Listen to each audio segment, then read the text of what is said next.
Welcome back, everyone, to another Leagues 4 video. This time, we're doing another regional deep dive covering Karamja.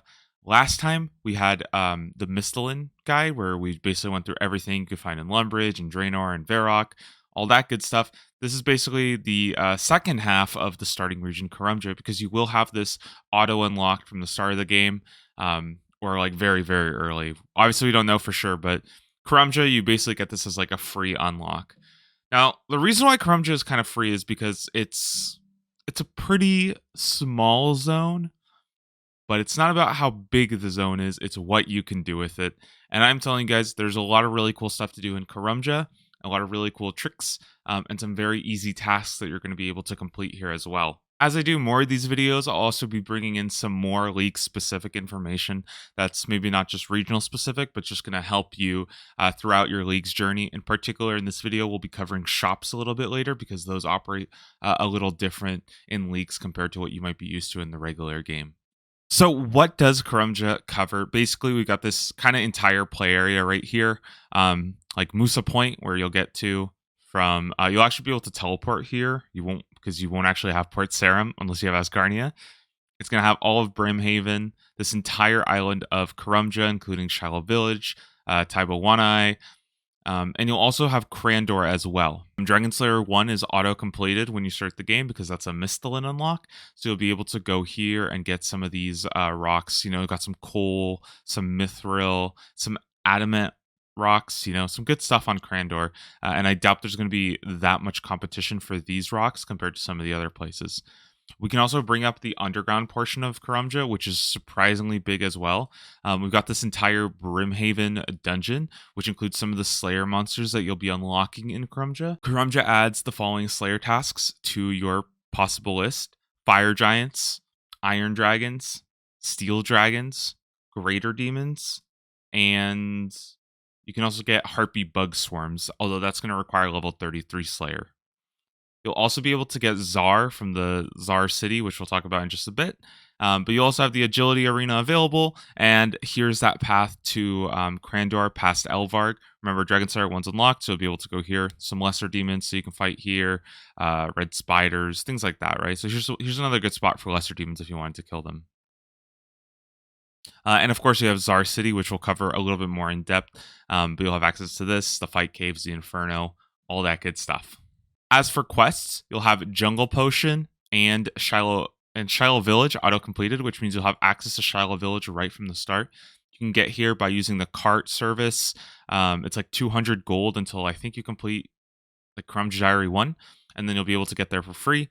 But yeah, Shiloh Village auto-unlocked from the start. You'll also have access to Duradel. I think he only requires like level 5 combat in this one, because remember that all Slayer Masters essentially function the same. They have a shared task list across the regions that you've unlocked, with the exception of Konar, which we'll talk about in the Karen video, I guess. Speaking of quests, you will not have Taiba One-Eye Trio completed. This one over here. This will not be completed, and the reason why this quest is so important is because this gives you one of the biggest and most important unlocks you can have in your league's journey: fishing Karambwans. Now, if you take a fairy ring to DKP, you'll be able to go over here, and you'll see that this is the Karambwan fishing spot. Why are Karambwans so good for leagues? Well, because this spot doesn't ever move. This means that I consider this one of the best unlocks you can get in leagues, because having like a really nice AFK fishing method, especially if you have something like the Gathering Relic, which auto banks anything that you fish, this is going to be such a useful strategy for you anytime that you need to do anything AFK. Maybe you need to run to the store and grab something, or even, you know, when you're going to sleep. I would really like to set my character up to fish, because with the Gathering Relic that automatically banks everything, you can actually be here for 25 minutes just fishing, getting free fishing experience. And on top of that, you're also completely stocking up on raw Karambwans, which is an incredible source of food for a number of reasons. And it's also one of the best cooking methods in the game, because you can one-tick cook Karambwans.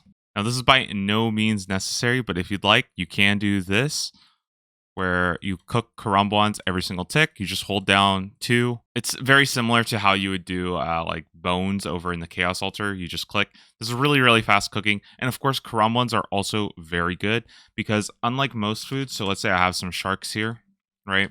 The reason why Karambwans are so good is because typically when you eat food, you're kind of locked out of eating, right? You can only eat like one. I can't eat a shark, right? There's like a little delay on it. But Karambwans are the exception because you can eat both of them in one go, basically. So you like chew a squid and a shark all together. And so you're getting like 2 eating in one go.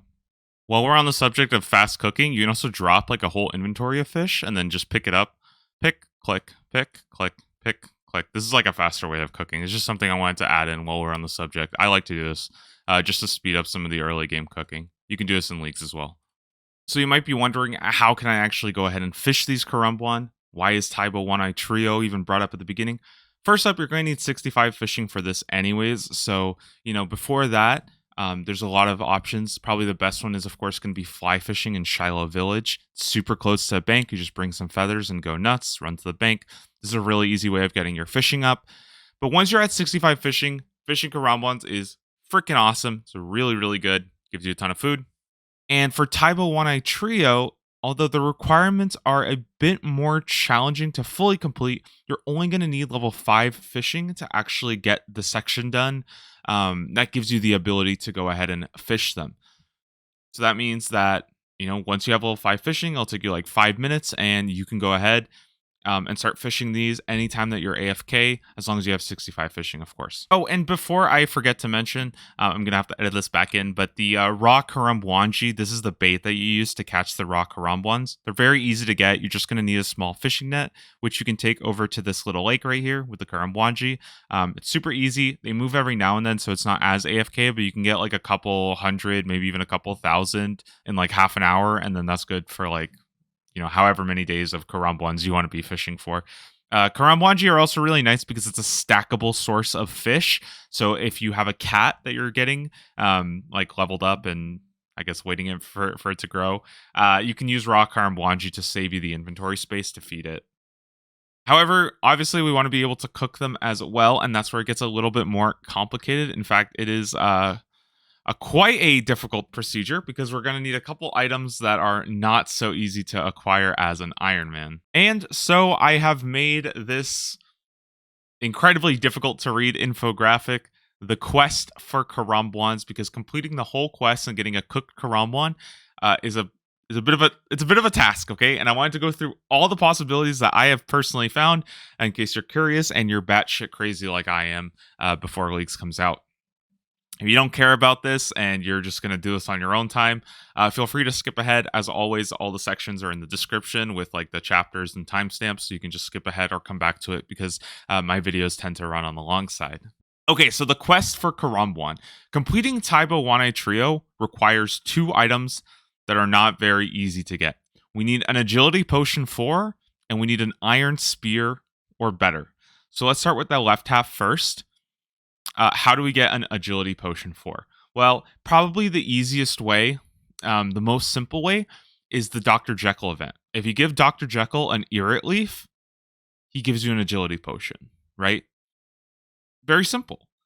How do we get an Irrit Leaf? Well, we're going to need level 40 Herblore and to clean it from a grimy Irrit Leaf. And I think the best way to get a grimy Irrit is the Forgotten Souls in the Crumbling Tower that I talked about in the last video in the Isle of Souls, right? So you got these Forgotten Souls. They have a 1 in 46 chance of dropping a grimy Irrit Leaf, and they're only level 20. Very easy to just go and farm out. I would honestly recommend that if you're doing any combat, try to get an Irrit Leaf first, and then as soon as the Dr. Jekyll event hits, trade your Irrit Leaf and get this done. But remember, this will also require 40 Herblore, so you're going to have to basically figure that out too, because you need to clean it as well, right? Now, what's the problem here? Well, the Dr. Jekyll event is random, right? We can't guarantee that we get it. And even when you do get it, there's no guarantee you'll have your Irrit Leaf by then. So what are some more, I guess, pragmatic solutions that don't require RNG? Well, we can of course make it, right? That's not out of the question. Toad Flax Potion with Toad Legs. I believe this requires 36 Herbler. Wait, no, 34 Herbler. So 34 Herbler to make your own potion, right? Okay, so now we have enough. Now it branches out again because we need to figure out a way to make a Toad Flax Potion, as well as how do we get Toad Legs. These are the two reagents that we need. So a Toad Flax Potion. Well, we can get a Toad Flax either through the Enchanted Valley Tree Spirits. Remember, these are very good for getting your Rune Axe. They drop Toad Flax at 1 in 21. So, if you're killing these anyway and you grab a Toad Flax, you might want to go with this method. In addition, you can also go to the Brimhaven Agility course, and with just 3 tickets, you'll be able to buy yourself a Toad Flax. Okay, now we got Toad's legs, right? Because we got to go get a Toad, rip its legs off. There's a couple spots you can get them. Kandarin for the Gnome Stronghold is probably the easiest one. And everything that requires a certain region is going to be marked with the respective region. And if it's just like a black one, that just means it's a starter region, so everybody has access to it. Okay, so Kandarin, you can go to the Gnome Stronghold and get toads. If you have Ascarnia, you can go to the lake, the lake south of Taverley. There's some toads there as well, so you can get toad legs. However, everybody also has access to Lobstrosities, which is in the underwater portion of Fossil Island. They have a 1 in 20 chance of dropping Toad's Legs, and these guys are level 68, so you can kill these guys and get your Toad's Legs as well. So you can actually do the combat method of Tree Spirits, Lobstrosities, make this, boom, you got your Agility Potion. There is a final way, right? We can also get it as a drop, and there is one mob that drops Agility Potions, and it is skeletons. However, there's a special subset of skeletons called Tarn's Lair skeletons. They're not actually called Tarn's Lair skeletons. It's just like they're like subset in like their code or whatever. But you can Google Tarn's Lair skeletons and it'll tell you. These guys have a 1 in 25 chance of dropping an agility potion 4. Now, where the heck do we find Tarn's Lair skeletons? Well, you don't even have to go to Tarn's Lair. That's the beauty of it. There's 2 places where they can drop. If you unlock Mauritania, you can go to the Haunted Mine, and there's level 40 skeletons that will drop Agility Potion. You can, of course, also go to Tarn's Lair, which is, I think, it's like inside of the Haunted Mine as well. So if you have Mauritania, you can kill these guys. In addition, if you happen to have the desert, the Ruins of Olek, which is a plateau that you encounter in the Beneath Cursed Sands quest, you don't have to actually do Beneath Cursed Sands, but the plateau is still there.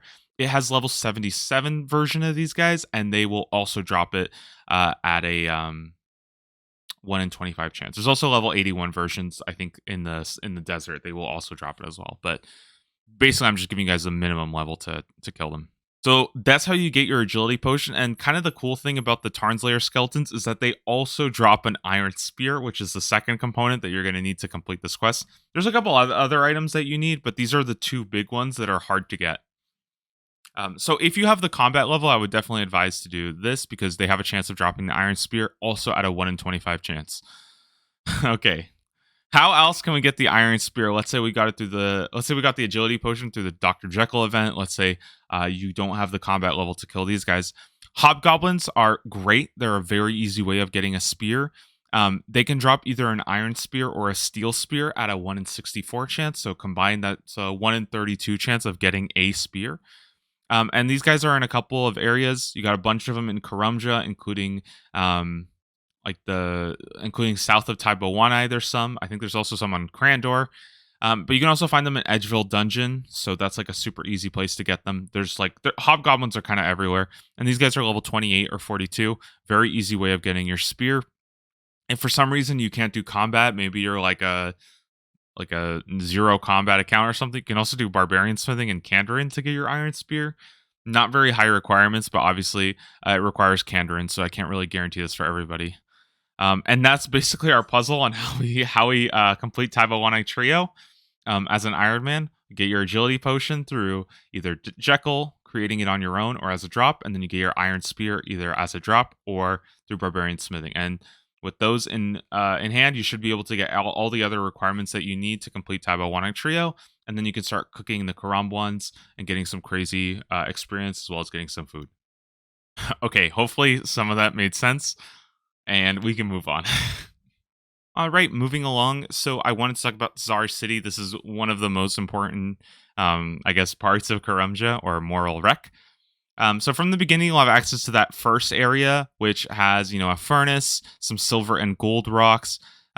but as well as a gem shop and a magic shop, which we'll talk about in just a little bit. But to unlock the second half of this, you'll of course have to complete the fight caves, one of the most iconic pieces of RuneScape content. You're going to be going through the waves and killing Jad. And once you do get the fire cape, you'll have access to the rest of this area. Now, in this area, there are some TzHaar that will drop the TzHaar weaponry with boosted drop rates, which is usually a task to actually get those. So if you get like a TzHaar Slayer task, you can do that there. Or if you get a TzHaar Slayer task, doing that in the fight caves or doing that in Inferno is some of the fastest Slayer experience in the game. So if you're comfortable doing fight caves and Inferno, with all the boosted relics, that is some crazy, crazy Slayer. I'm personally planning on doing a lot of my Slayer by just slamming Inferno. So very excited to give that a try. Once you're in the inner portion of the city, there's a couple more things to talk about. First off, the TzHaar are a little bit stronger. These are like the big warrior guys, and they also have a chance of dropping obsidian armor. Obsidian armor is really nice because it gives you a strength bonus to your melee, and if you don't have like if you don't have like Kandarin for the fighter torso, or if you don't have Asgarnia for bandos, there's not a lot of really good like strength bonus items in the game for melee. So getting your obsidian through killing TzHaar might be an option. However, you can also buy a lot of the stuff by going to the equipment store. There's one in the inner, or there's one in like the other part of the city that just sells the weapons and stuff, as well as like an obsidian cape. But this guy here will also sell the obsidian plate body and helmet and plate legs in case you want to get that. Keep in mind that with obsidian, as well as an obsidian weapon, you can also it will actually buff the damage of the obsidian weapon. So like I think this is like an obsidian sword, and you can like buff that, and you'll also be able to get even more damage with a berserker necklace, which is a onyx necklace. So that might just be like your best melee setup for a lot of people if you're looking to get some melee stats up. But obviously, it's going to depend on your region and stuff like that. And again, we'll talk about shops in just a little bit. However, I did want to point out that in this region, you're also going to have this access to some more mine. There's some iron coal rocks, adamant rocks, and even 3 runite rocks. So again, this is something that if you're rushing for some early mining for whatever reason, try to get your hand on these runite rocks because they're going to be camped like crazy once people actually get there. Silver and gold here as well. Over by the lava pits, you'll be able to get infernal eels and do that fishing, which is a pretty AFK method of fishing. However, to get an oily fishing rod, I'm not going to do a whole spreadsheet about it again, but you'll basically either need Asgarnia, so you can do Heroes Quest, or I believe with Fremenic, you'll have that auto unlocked. So if you have one of those 2 regions, you'll be able to get infernal eels from here. And infernal eels are nice because they have a chance of giving you lava dragon scales, which is a component of making extended anti-fires if you don't have access to lava dragons in the wilderness. One thing that's kind of nice about the bank here is that there is actually this sulfur vent that you can use to cook on. It doesn't have as good like chances of range, but it's kind of like a campfire, so you can actually use this vent here once you've gotten your fire cape to have like basically like it's a bank chest right here as well as a fire cape here, or a fire source here. So use that. And wrapping up the inner part of TzHaar City, we do have the Inferno. I know a lot of you guys are thinking, okay, I suck at this game. I'm never going to be able to do the Inferno. And I'm here to tell you that Leagues is the perfect place to challenge yourself to doing harder PVM content that you're unfamiliar with, or you think that you just are not good enough to do it. My very first Inferno was done in Shattered Relics, because some of the relics there were just so powerful that it basically helped you get through the waves. It let you make a lot more mistakes. There was like a relic that you took 50% less damage. You had some life steal. Like, it honestly was so much easier with the relics, and you at least got to see it. You got to experience some of the mechanics. You got to make mistakes without getting one shot and having to start all over again. So yeah, leagues are a great place, and I would definitely encourage you to give it a shot. Get your fire cape and try for an infernal. It might be a lot easier than you expect if you're going for ranged and magic. If you're going melee, Inferno is still going to be quite hard, but so keep that in mind.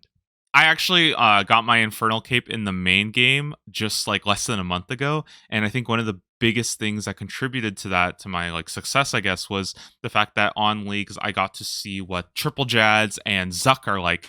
Typically, those are very hard to do because you spent like an hour and a half just getting there, so the nerves are really high. There's a lot of pressure. So getting that practice in leagues really helped translate to the main game as well, because ultimately Zuck does crazy damage. If you get hit by him, you're probably dead, whether it's in leagues or in the main game. Okay, so let's talk about shops in leagues, because they're actually a pretty important part of the game. Shops behave a little bit different in leagues. Basically, if you go to a gem trader, and by the way, you can actually emulate a lot of this by, I'm actually on a quest speedrunning world, so that's why things look a little bit different and stuff like that, but they behave a little different. So you can see here that I have an uncut emerald and an uncut sapphire. Typically, if I buy one, it would go out of stock, right? And then I would have to wait for it to respawn. It would take like a minute or something like that. However, on leagues, every transaction will reset the store stock. So whether you buy or whether you sell, it's going to reset it back to whatever it was. This means that unlike quest worlds, the speedrunning worlds, you won't be able to like buy 50. Typically, you could buy 50. However, you'll be able to buy one, and then it'll instantly reset. And so you can actually do this, and I can buy like a full inventory just like this. I just spam click, buy one, and then I can actually go ahead and make the emeralds, right? This is a very, very useful crafting method for the desert, as well as in Falador. There's a gem trader in Falador that has uncut sapphires, but the guy here has uncut sapphires and uncut emeralds. And so what I can actually do is I can go ahead and make all these. I'm going to give it just a second here. And what I can do is, because this guy actually buys emeralds too, I can actually sell my full stock of emeralds back to him. And what's crazy is I started with 50,000. Now I have 57,000. So I actually made 7,000 profit off that. I could have even made a little bit more if I sold it in like quantities of 10 instead of selling all 50, because when you sell stuff, it also goes down in price. But once a transaction has occurred, it will all reset back. So if I wanted to sell like thousands of emeralds, for example, I could sell them in increments of like 10 or 20, and so that it wouldn't like basically take that price back to zero. What this basically means is that any store that has something, you can kind of get infinite stock out of it by just buying and spam clicking, right? Like buy. If you played previous leagues, I know that the way it worked in previous leagues was that every time you opened and closed the store, the stock would reset. Now it's just based on transactions, so you don't have to do some really annoying like buy, close the store, buy, close the store. You don't have to do any of that stuff, and you don't need a friend to open and close the store for you, because if you had a friend do that too. Also, this is the guy in Falador, so if you have Asgarnia, you'll be able to do this method. Remember, Desert for that first one, Falador for this method. There's a guy here, and you can see that this one, it doesn't sell uncut emeralds. It does sell uncut sapphires, and I can buy these, right? Keep in mind though that I can't like fake create stock. So if I sell an uncut emerald, it's not going to go up to 1, right? It's completely static. I can't like artificially create an infinite stock, but I can buy as many sapphires as I want and do the same method. It's just going to be at the cost of slightly less experience, slightly less gold per hour. Okay, so what the heck does this have to do with Karamja? Why am I talking about stores? Well, let's say you have a very large collection of runes. And maybe this is, you get them from bosses or rune crafting. In particular, you can also get chaos and death runes as early as Aubrey from Varrock, so everybody has access to this. So let's say I buy like, a couple hundred here. Okay, so let's say you have a huge collection of runes, right? Typically, you'd be doing this with like lots, like thousands of them. But I'm just doing with a couple hundred to show you. The rune shop over in TzHaar City, you can actually sell these runes. So I'm going to sell 50, and I got 1350, right? I sell another 50, it's up to 2700, another 1350, right? So that's actually the conversion rate. You can probably do the math and convert if you wanted to get hundreds of thousands of Tokkul. And this is probably a much faster way of getting Tokkul than, killing mobs or doing the fight cave and Inferno, because even if you're really, really good at the Inferno, it's way faster to just sell runes to get, hundreds of thousands of Tokkul. As I mentioned earlier, you can use Tokkul to buy obsidian weapons. You can use it to buy the obsidian armor as well over in the inner part of the city. However, there's also a gem shop that you can go to right here. And check this out. This guy also sells uncut sapphires and uncut emeralds for Tokkul. What this means is that everybody has access to that crafting method as long as you go and you just get a ton of Tokkul by selling runes or whatever you want to do to get your Tokkul. And again, I can go and I can buy.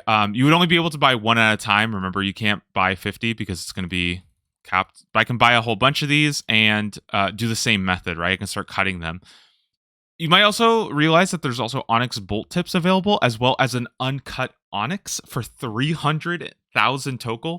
Now, this will go down with Karamja gloves if you have those. I just don't have them on the Quest speedrunning world. But with Karamja gloves 1, I think it goes down to 260,000. It's basically slashed across the whole board. So get those as fast as you can. Karamja gloves are useful throughout all of Karamja, especially in TzHaar City when you're doing these kind of trades. The uncut onyx in particular can be a very useful thing if you wanted to train your crafting early through this method and then make yourself like an amulet of fury, which if you don't have Kandarin, that's probably going to be your best necklace for a lot of regions.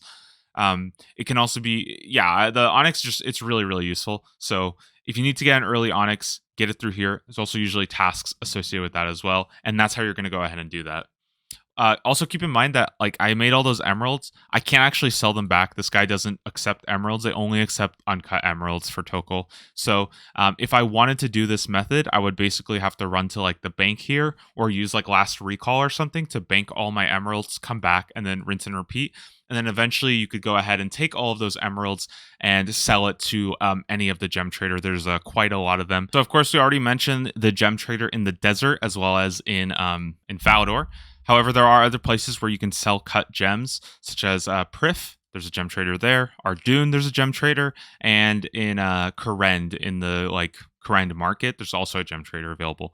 Remember that these guys only sell cut gems, so you will not be able to buy uncut gems from there. Now, in the south part of the city, there's also another gem shop, and this one's kind of even more cracked. We go ahead and trade this guy, you can see that not only do they have more supply of them, which will allow you to buy 7 at a time, so you won't have to buy 1, you'll be able to buy 7 at a time, but they also have uncut rubies and uncut diamonds available, so you'll actually be able to buy uncut diamonds as well. If you have like a ton of Tokkul, you'll just be able to spam buy these, craft them. This might honestly be one of the fastest crafting methods in the entire game, available to anybody that has, the crafting level for it, as well as like a ton of runes to trade into Tokkul. It's also worth noting that this ore and gem store has runite ore and adamant ore available, which is kind of hard to get. This means that you also have an infinite supply of runite ore. Each one of these costs 4,800, which is it's quite a lot, but gold and runes, it's not that hard to get them in League. It's way less of a chore to get like tons and millions of gold in leagues compared to the main game. So and you got nothing else to spend it on anyways. So if you had like 50 million cash and you want to just buy yourself a bunch of runite ore, this method might be something you want to take a look at. So wrapping up some of the other stuff you can do in Karamja, of course, you got the Brimhaven Agility Arena. You can get Toadflax and Snapdragon here, like I mentioned earlier. So this is kind of a way of getting herbs. They also give you a ton of experience based on how much you turn in, as well as the level when you turn it in. So you definitely want to be waiting towards the higher end. The Brimhaven Agility course is it's actually pretty decent source of experience when you're like level 99 if you're turning in like 1,000 tickets. And there is usually a task for 1,000 tickets. There's also one of my favorite tasks, and that's getting 60 tickets in a row with no mistakes.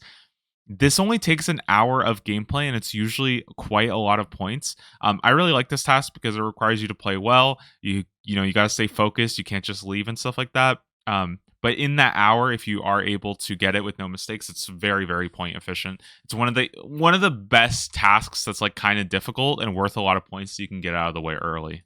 Okay, I also wanted to bring up the Brimhaven food store over here. There's a couple other food stores, such as the Warriors Guild, where you can buy some of the food there.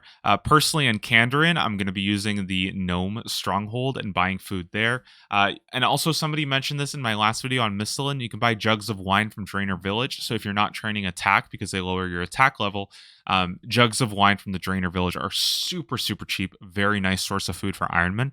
And you'll be able to buy an infinite amount of them. However, Alphonse over here does sell food as well. He sells cooked Karambwans that you can eat. And this is the main game, right? So you can see if I buy like 50, it's going to take some time for them to respawn, right? Even if I buy the swordfish. But on leagues, it will instantly go back up to 3. So you'll be able to basically buy yourself a full inventory of cooked Karambwan. And if you go bank them, come back with like last recall or something, you can actually get yourself cooked Karambwan this way. This might be a nice source of early game food. Cooked Karambwans only cost 347, but like even if you wanted to buy like tuna or lobsters, tuna only costs 50, so this might be like a nice way of getting some early game food. Over here, there's the horseshoe mine, which has 10 gold. I don't really know what you would. I mean, basically, it's just if you need some gold rocks and there's competition somewhere. There's also a fruit tree patch as well as a spirit tree patch that you can do here. Although spirit trees, I don't believe you can use those unless you have Kandarin, anyways. You've got your house portal here, so this is actually how you're going to be able to access your house because you won't have Remington. Remington is in Asgarnia, so this is going to be like where you're starting houses. And I would actually encourage you to keep your house here for a while, because you'll have an easy teleport to Brimhaven and Karamja until you get some other kind of teleport because you're not going to have like a glory. So that's a pretty easy way of getting here. The Brimhaven dungeon is also here, which we talked about earlier. I'm not going to go through everything, but there are some stuffs here, some moss giants if you need them. Greater demons are up in that top level. Mainly, the big thing here is the like metal dragons, which are a Slayer task. So if you want to do those, you can get them done over in the Brimhaven course. I believe it costs 875 GP to enter here, or you can unlock the permanent access in Taibawanai, which is 5,000 trading sticks with the Taibawanai cleanup game. But like, Taibawanai cleanup sucks. Okay, while we're on the subject of Taibawanai cleanup and this village itself, keep in mind that there's always a task to get a gout tuber by doing the Taibawanai cleanup minigame. It is a pain in the ass and it sucks. But it's an achievement diary and it's usually a task as well. So when you get the nerve, go ahead and do that. Just make sure that you bring a spade because keep in mind people can't steal your gout tuber. This also means that you could potentially get an alt to get it for you, or you could just like pay somebody to do the service for you. So yeah, if you're a super efficient player, you may want to consider having an alt whose entire goal is to get you a gout tuber, and then as soon as you get it, your main flies over and basically rips it from the ground. But yeah, gout tuber sucks. And from the Taibawanai cleanup minigame, you'll be getting trading sticks, which you can use to actually get this teak and mahogany grove over here. I think it costs 100 sticks to get in. Obviously, this is only really useful if you have some way of quickly banking, whether through a gathering relic that banks it for you, or if you have some way of like teleporting and last recall. I'm pretty sure you can last recall and it'll put you back in this grove. You won't have to pay the 100 trading sticks over again. There's another mine here that has iron, silver, coal, mithril, and addy. But really, the most important thing in this area, in this like jungle, is the nature altar in case you need to make nature runes. Obviously, nature runes are very useful for high alch, which everybody needs. Yeah, it's really, really good to have. Just keep in mind that getting a nature talisman might be a little bit difficult. Again, refer to the Mistalin video where I talk about the abyssal area and how you can get talismans by killing abyssal monsters. Okay, and finally, we're at Shiloh Village in the south side. And just the most important things to do here is the best furnace in the game. It's the closest one to the bank. However, every time you use this furnace, you're going to have to pay 20 coins. But you can put money in the coffer at Jonas. So you can deposit coins so that you don't need the money in your inventory, basically. You can just deposit it to him and it'll just automatically take it out. So that's 20 coins per item. Once you have Karamja 4, I believe that this is completely free. But obviously Karamja 4 is going to take you some time to do. Of course, the fly fishing spots, get your feathers, get all of your salmon and trout here. This is one of the best ways you can do fishing. Karamja is kind of stacked for fishing in general. You basically just fly fish your way to 65, and then you do Karambwans every time you go to sleep. And finally, over here, we have the gem rocks. These guys are actually a really, really nice source of getting gems if you wanted to. So you can actually like get sapphires to diamonds, as well as opals, jade, and ruby quartz. Those are nice because you can make bracelets of slaughter and expeditious bracelets, which are useful for Slayer. Obviously, that speeds it up. So there's not a lot of rocks here. These guys are going to be pretty camped, I would say. But if you can complete Karamja Diary 3, you can also go downstairs that has a whole heck ton of gem rocks. And there's some efficient paths where you just go around, go to the bank, or use a gathering relic, which is, I believe the gathering relic also works. The only thing I want to specify, though, is that the chance of getting gems from gem rocks is pretty garbage unless you have a charged amulet of glory, which is it's not really an easy item to get. You need like a dragonstone amulet, or you need to find a way of charging a glory, which would require like the Heroes Guild or the Myths Guild. So I'm not going to go into the whole segment on how to get an amulet of glory. Just keep that in mind. If you are trying to do gem rocks, you may want to look at how to get an Amulet of Glory that's charged first. Remember, it has to be charged to actually get the bonus.